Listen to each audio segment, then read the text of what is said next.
अभी मैं आपको इधर उधर से क्वेश्चन एपी का आर.एस. अग्रवाल का एनसीईआरटी का बता रहा हूँ। 4-5 दिन के अंदर मैं पूरा चैप्टर पढ़ाऊंगा आर.एस. अग्रवाल और एनसीईआरटी, और एग्जाम तक मैं चाहूँगा कि आपकी पूरी बुक अच्छी तरह से 2 बार ख़त्म कर दूँ। अब यहाँ जो है आर.एस. अग्रवाल का एपी का क्वेश्चन नंबर 26 है। The 7th term of an AP is -4, मतलब 7वें टर्म की एपी कितनी है? -4 है। And is the 13th term is -16, और 13 टर्म की एपी कितनी है? -16 है। फाइंड द एपी, क्या निकालना है आपको? एपी निकालना है। अब पहले आप एपी का फार्मूला एक बार फिर से समझ लीजिए। Tn equal a plus n minus bracket में n minus 1d। Tn equal a plus bracket में n माइनस 1d। अब एक Tn AP, a क्या है आपका फर्स्ट टर्म, n क्या है आपका टर्म, d आपका क्या है? Common difference. a आपका क्या है? फर्स्ट टर्म, n क्या है? टर्म, d आपका क्या है? Common difference. अब यहाँ the 7th term of an AP कितना है? -4। अब T7 इक्वल कितना हो गया? -4। T7 इक्वल कितना हो गया? -4। अब यहाँ जो है n की वैल्यू कितनी आ गई आपकी? T(7), इसको क्या पढ़ा जाता है? T(7), तो n की वैल्यू कितनी आ गई? 7 हो गई। अब फार्मूला आपका a plus n minus 1d। अब a प्लस n की जहां आपका क्या आ जाएगा? 7 माइनस ब्रैकेट में d इक्वल -4। अब a प्लस 7 में से 1 जाएगा आपका 6d इक्वल -4। ये आपकी फर्स्ट इक्वेशन होगी। ठीक, अब उसके बाद क्या कह रहा है? Is 13 term is -16। अब T13 इक्वल कितना है? -16 है। अब यही T13 इक्वल -16, तो फार्मूला आपका a plus n minus 1d। तो n की जहां पे आपका क्या आ जाएगा? 13 आ जाएगा, n के प्लेस पे 13 आ गया। तो a प्लस n की जहां पे 13 माइनस 1d और इक्वल -16।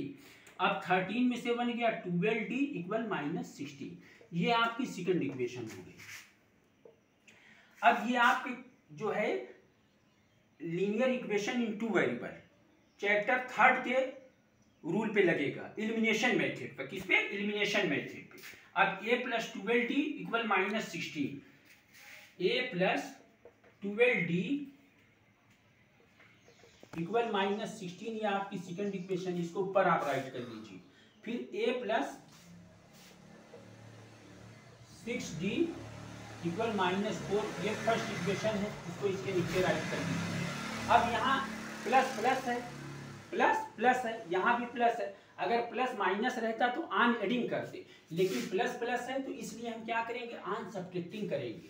अब यहाँ आन सब्ट्रैक्टिंग लिख लीजिए, मतलब घटाने पर, क्या करने पर? घटाने पर। अब जब घटाने पर आन सब्ट्रैक्टिंग पे तो मार्क बदलता है, माइनस क्या हो जाएगा? प्लस बन जाएगा, प्लस क्या होगा? माइनस बन जाएगा। यहाँ प्लस छुपा हुआ है, यहाँ प्लस छुपा हुआ है, प्लस छुपा हुआ है तो यहाँ भी माइनस हो जाएगा, ए से कैंसिल हो जाएगा। 12 में से 6 जाएगा, आपका कितना आ जाएगा? 60 आ जाएगा। -16 + 4, माइनस का नंबर बड़ा है, माइनस का नंबर बड़ा है, -16 + 4, तो आपका कितना आ जाएगा? -12। इसलिए कि माइनस का नंबर बड़ा, अगर -4 + 16 रहता तब भी 12 आता, तब माइनस नहीं राइट किया जाता, तब 12 आता।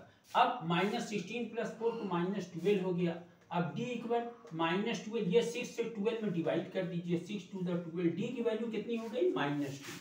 अब putting the value of d in equation first में रख दीजिए। d की वैल्यू किस में रख दिया जाए? इक्वेशन फर्स्ट में। Putting the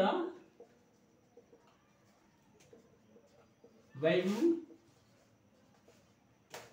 of d in equation first. अब इक्वेशन फर्स्ट आपकी क्या है? a plus 6d equal -4, a plus 6d की जहां पे क्या आपका आ गया? -2 और इक्वल -4। अब 6 में से 6 2 जा -12, माइनस प्लस क्या बन जाएगा? माइनस हो जाएगा, 6 2 जा -12 इक्वल -4। अब a इक्वल -4, ये -12 इधर जाएगा, माइनस इधर जाएगा, प्लस इक्वल के इधर अगर माइनस गया तो प्लस बन जाएगा। ये इक्वल है, इक्वल मतलब कानून का तराजू, इसके इधर जाएगा तो ये प्लस बन जाएगा। अब -4 + 12 आपका क्या आ जाएगा?